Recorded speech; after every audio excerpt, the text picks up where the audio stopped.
Greetings, War Thunderers. This is Longshot with you again. In this video I will demonstrate how to fly the Wirraway in arcade.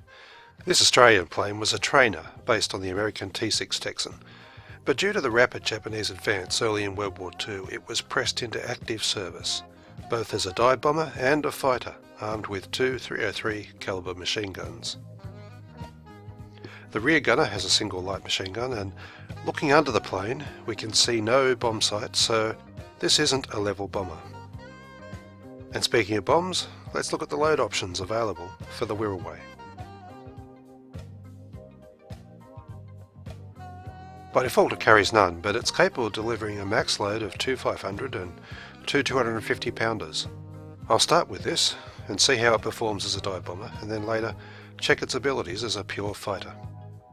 So now it's loaded up and I'll take to the air in my first ever battle, flying the Wirraway, a ground strike on Africa Canyon. And the first thing I notice is that it spawns at fighter height, and that's a real disappointment. It would have been great if it spawned up with the Stukas. This means I have to climb, and here's the second thing I noticed: its climb speed is terrible, but at least it has WEP. Now, given that this map has some higher tier 1 fighters, I don't want to just charge into battle without some altitude. Altitude can be converted to speed in a dive, which I'll need to reach the targets and escape to safety, so I'm patiently flying sideways to the battle as this thing crawls its way up. So let's look at its handling. Its roll speed's good for a plane with such long wings. Its response to both rudder and elevator is strong, especially as the plane's carrying 1,500 pounds of bombs right now.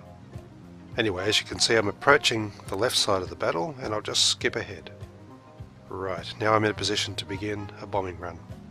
The enemy fighters are all busy dogfighting some friendlies down there, so with luck I should be in and out before they notice me. I'll keep a close eye on those planes as I dive. If someone takes an interest, then I'll want to evade them rather than just present an easy straight flying target. I'll nose down a bit to gain as much speed as possible, but not too sharply, as I need some height to aim accurately at that approaching column of armoured cars. Okay, getting into range, and I'll carefully release them as accurately as I can.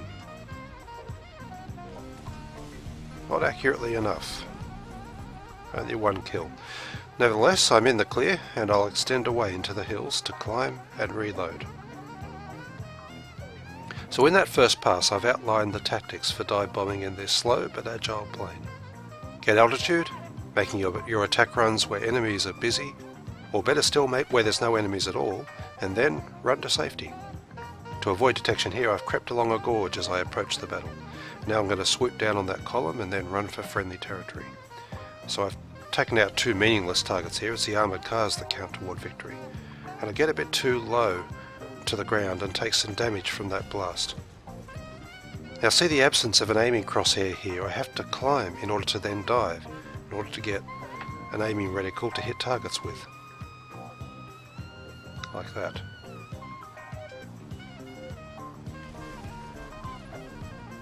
So my damage then was self-inflicted, but enemy fighters still haven't spotted me, so I'm free to climb and then try another run after reloading. And this time I'll use zoom to improve my aim.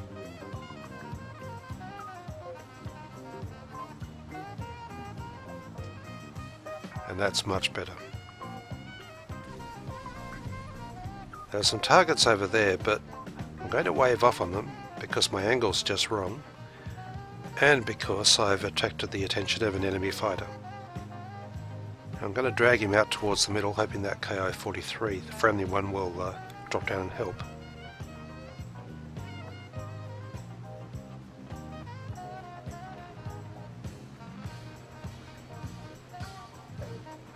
Just dodging around a little to put off his aim.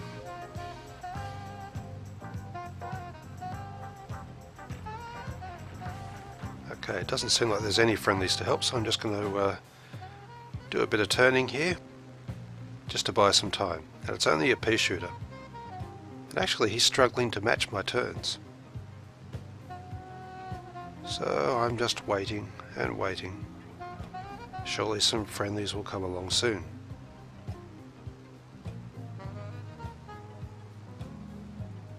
If my plane wasn't so damaged, I'd be having a serious go at dogfighting him myself.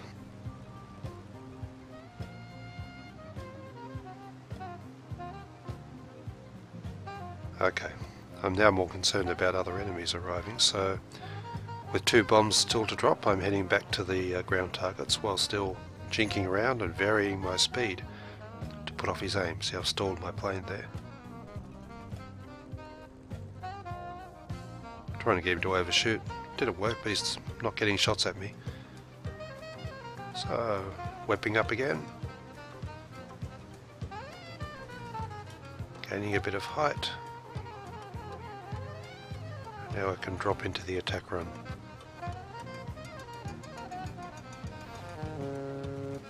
They're all nicely clustered there, which is great. And that's 4 with 2 bombs. Not bad.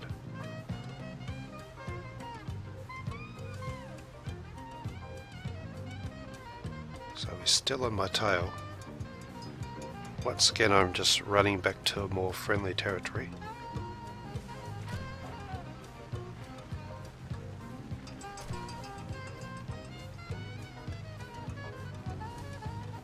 I'm going to pull up and again try some evasive stuff, but I didn't notice he'd actually already waved off. And that cost me. So as we'll see in a minute, see, he's gone over there now, but closing in from the other side behind me is a hurricane. And that delay when I climbed and stalled there has let him catch me, and I take some serious hits. Unfortunate that he overshoots. Nevertheless, I live to try and bomb again, but now my plane is handling very poorly indeed. Its elevators in particular are shot, so aiming is very difficult. Only with a bit of rudder-induced slight side slip can I bomb this target here. Let go of all 4 bombs to make sure of him. And there's another one, but on my return run here I simply can't get him lined up.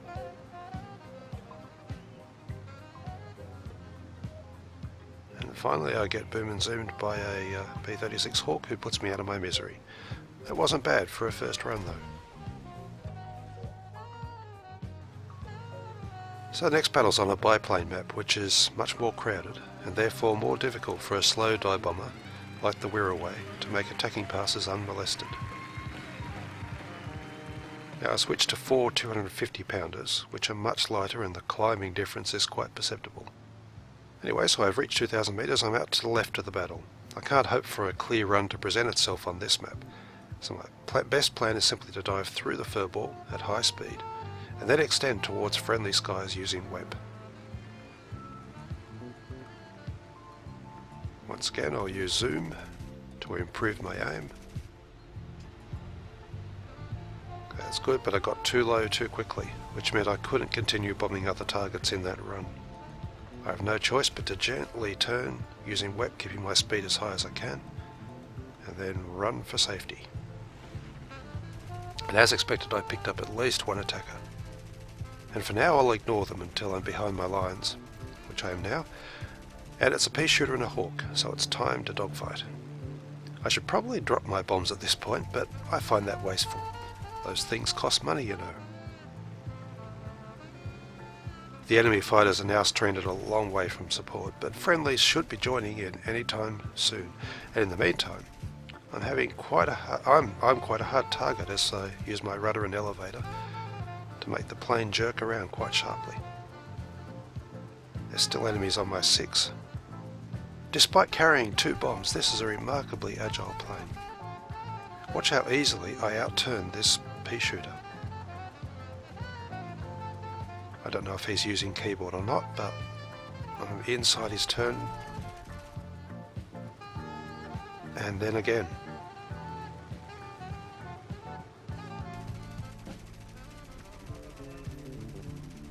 And there we go.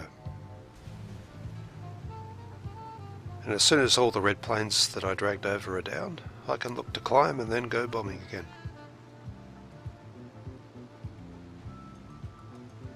The Hawk's still here.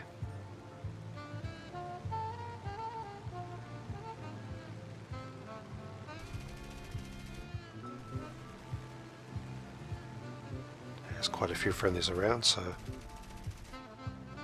I'm in quite a danger of collision if I hang around trying to get shots on that Hawk, so it's time for me to bow out.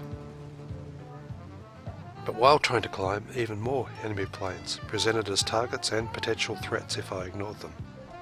I have to dogfight a little longer, it seems. But ideally I'll chase one of them towards the battlefield rather than away, and that will give me a chance to release my bombs. And this guy is isolating himself off to the side, and I'm happy to follow as there's less chance of other enemies noticing me over there compared to a more direct bombing approach, and he doesn't seem like a good pilot who'll use his keyboard to outfly me, which that plane certainly could. I fired a bit long there and jammed my guns. It's always best to keep your bursts to 5 seconds or less.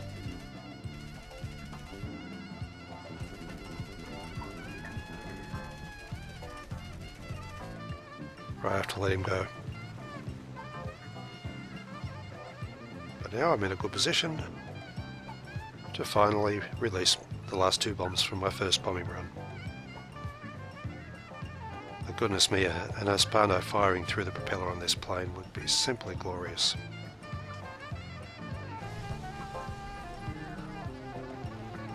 Okay, 2 targets down. Have I picked up any trailers this time?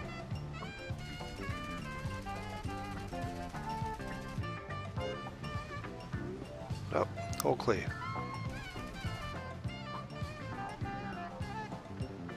I can keep firing away at that KI while I reload. Seeing he's isolated and there's no one else quite here.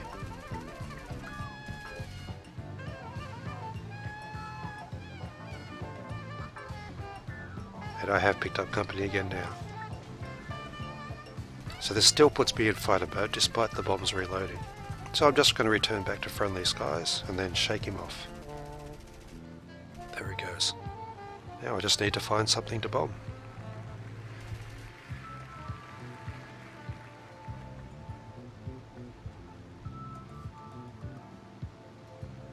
And suddenly all those enemy tanks that were over this side seem to have disappeared.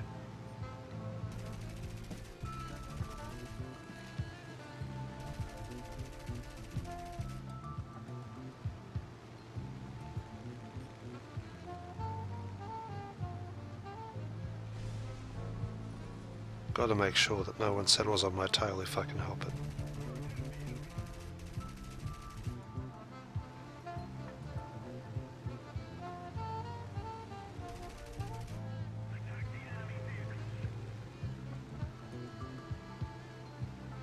Okay, there's the target.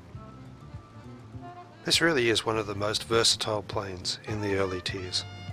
If only it wasn't quite so slow.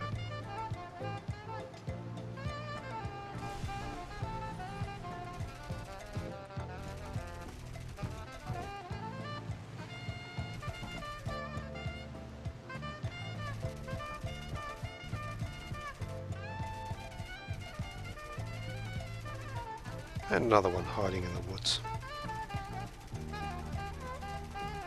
This has only taken a little bit of practice and I'm hitting them pretty consistently now.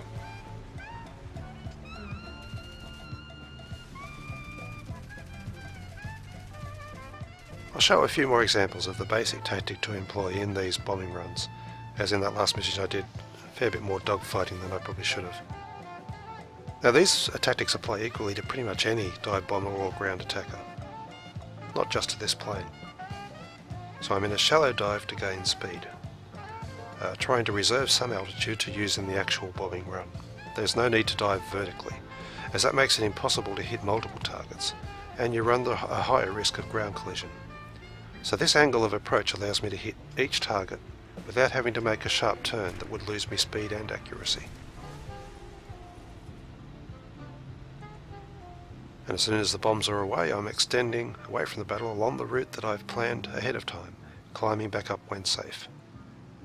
And with this next attack I'm approaching from the side, so therefore my escape route will be to the right, back towards friendly territory.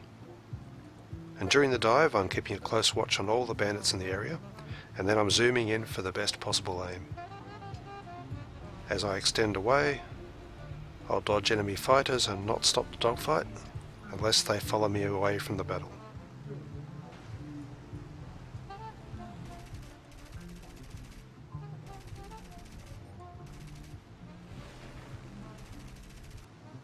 This next run's on the opposite side of the battle, as there's no enemy fighters here, but there is an untouched column of armoured cars. So flying like this, you can often make 3 or 4 runs before a battle's over, and frequently survive to the end, as I do in this one.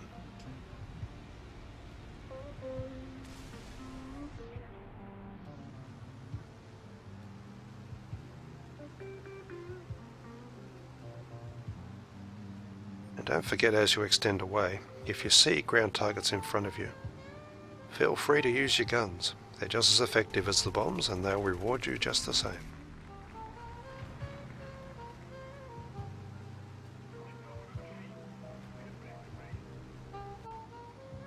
Another example on the Berlin map. I'd flown to the right at the start, intending to bomb that side, but there's a bunch of red fighters down there. On my left, however, a big gap's opened up. Now, I waited to see how things would unfold, but in the end the choice of where to go was obvious.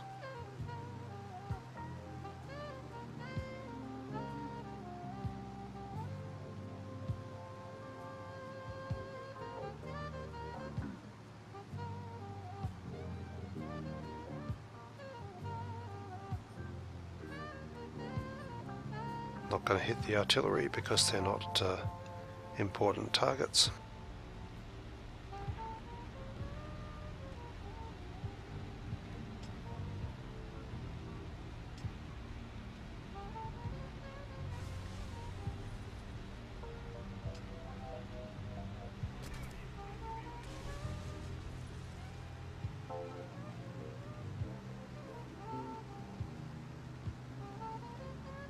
And extending away again.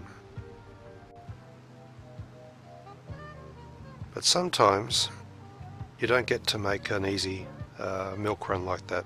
In this case the battle was near its end. There was an enemy column of tanks hiding behind all these planes, so I'm on a suicide run.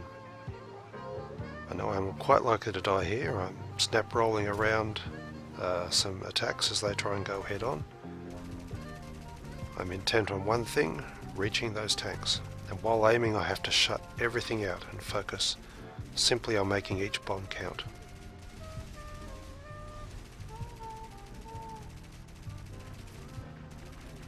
So pretty much I plan to take one for the team on this run. Now I've got at least 2 chases going by the minimap, and seeing how the closer the battle is to ending, I could probably have extended away and dodged around to survive, but seeing I'm on a suicide run, I decided to go out with style.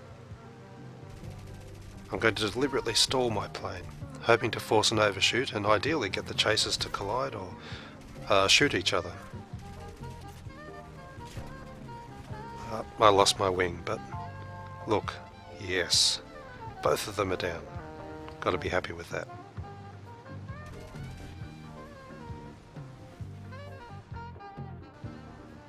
One final point before I move on to using the plane as a fighter. You've seen me tank considerable damage, which the plane often will, but not always. Now I've done everything right in this diving pass. I have good speed, I'm extending towards friendly territory using WEP.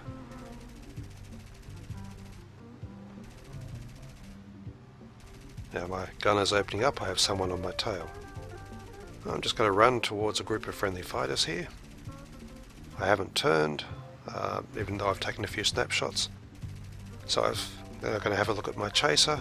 It's an I-15, but straight away he's taken massive chunks out of me and I'm black. Occasionally this will happen, and when it does, don't stress. Just return in a gladiator and exact some sweet revenge.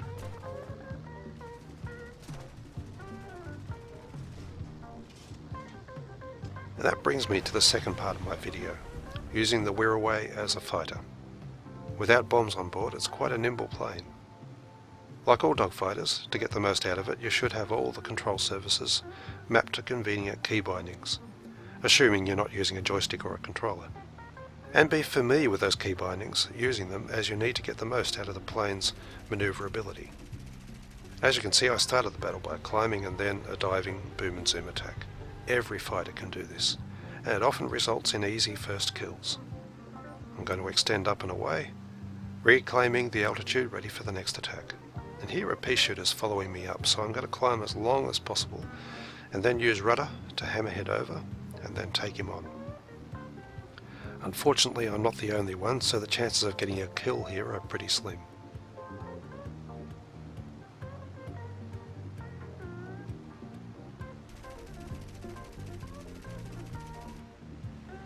That's a nice deflection shot.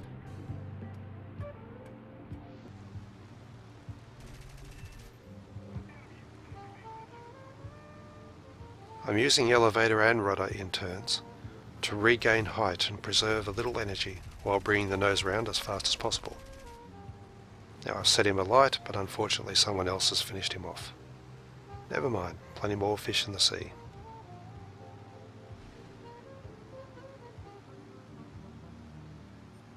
I use combat flaps while manoeuvring and hitting web in turns, but I raise the flaps whenever I want to fly straight, as flaps will slow the plane down, and speed is essential. And by the way, I'm using the default ammo belt, which in my experience is just as effective as the other belts with these light machine guns. Indeed, I think it's actually a bit better. So by looking at the minimap, you can see I'm patrolling above my ground forces. I'm diving on enemies who are usually intent on shooting up armoured cars. Not only does this get you easy kills, it's also the best way of helping out your team to win the battle, short of going for the ground units yourself, of course.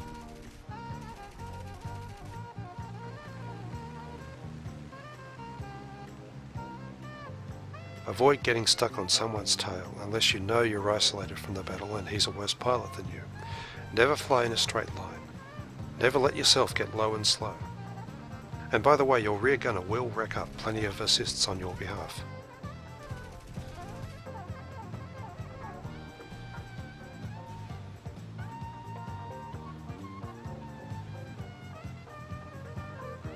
If you're approaching enemies at low altitude like I am here, make sure your speed is as high as possible.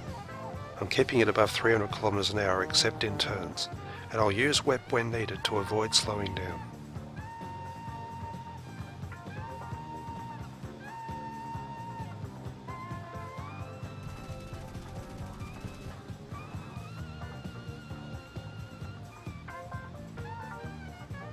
Be wary of following enemies back toward their own lines, as that guy is, as more often than not it'll turn out badly for you. A key point to remember is that as nimble as this plane is, pretty much every other fighter in this battle can beat me in a one-on-one dogfight if flown well.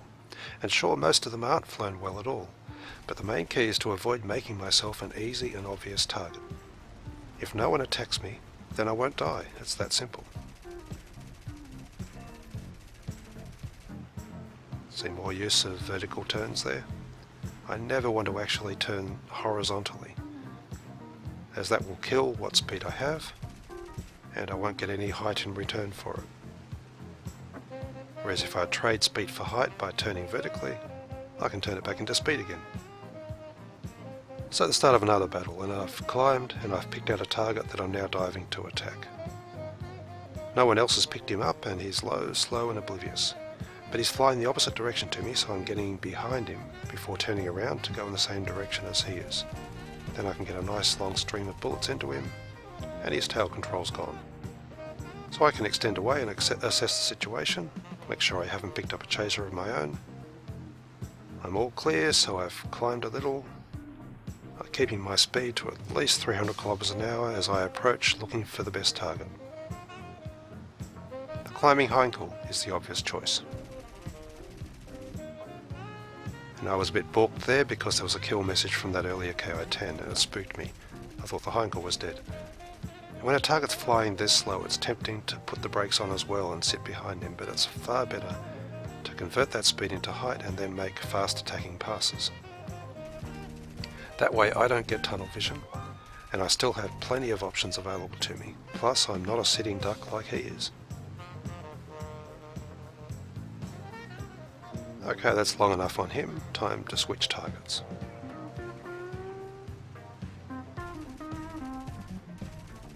Not going to follow him around to the right. And there's another target in front of me. Not going to follow him to the left. I'll just pull up vertically. See what other targets there are. Switch on to someone else. Loop up and over again. Dive down onto his tail where I have a really nice shot. That's a great angle to be firing at someone. And down he goes.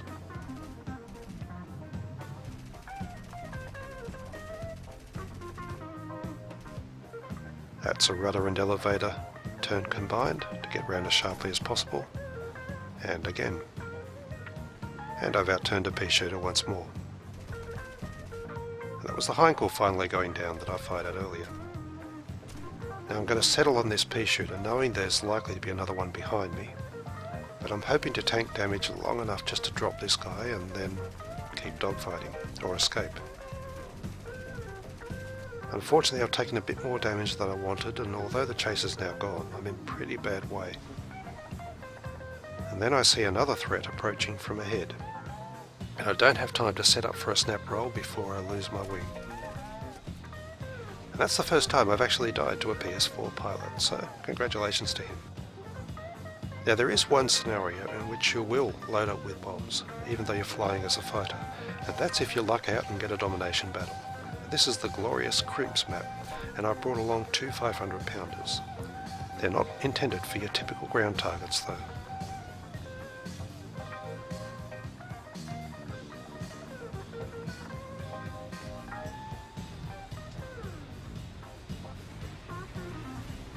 In quite a few battles. I've only been outflown once in a dogfight, and that was by a Ki-10, which is one of the most agile biplanes in the game. So it made me wonder just how good a turner this plane actually is. So I enlisted my friend and sparring partner A120 Amram to run some duels, firstly against the A5 M4. He used his superior energy retention at acceleration to just loop over the top of me, and straight away my speed's very low indeed. And now he's reeling me in on the turn, forcing me to hammerhead away from his guns. I've deployed combat flaps to try and improve my turning speed, but looks like only a matter of time before I'm going to be taking serious fire from him. And the same again. This isn't looking good at all. The A5 M4 not only has a power advantage over me, but is a better turner. So I'm going to try and force a rolling scissors here.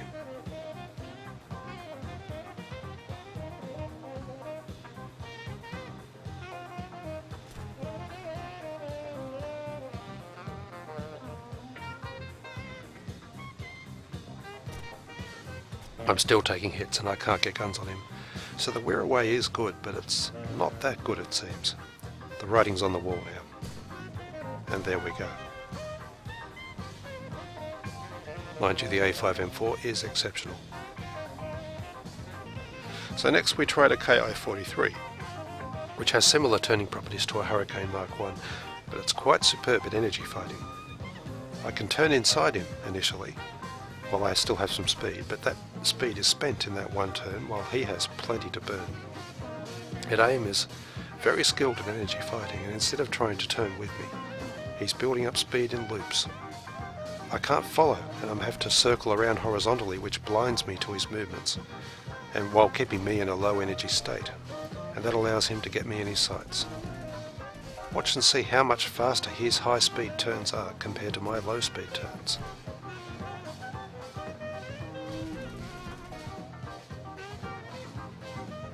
He's able to just continually get guns on me, even though his plane is not as good a turner. And once more I'm getting beaten up. Mind you, I'm used to that flying against AIM.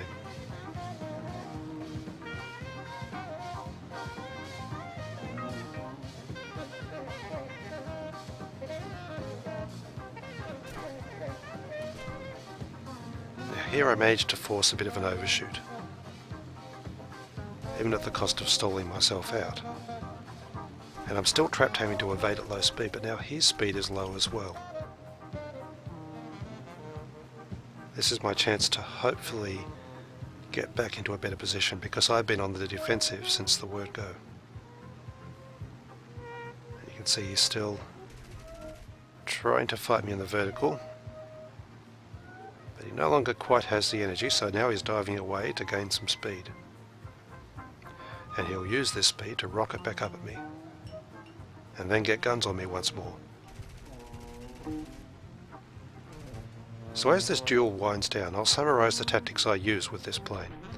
With dive bombing, you need to sneak around like a ninja, striking where there's no defence and running to safety. And for that you need to spend time climbing between attack runs.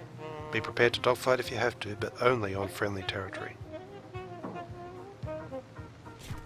Don't go with the maximum bomb load, it really kills your ability to climb.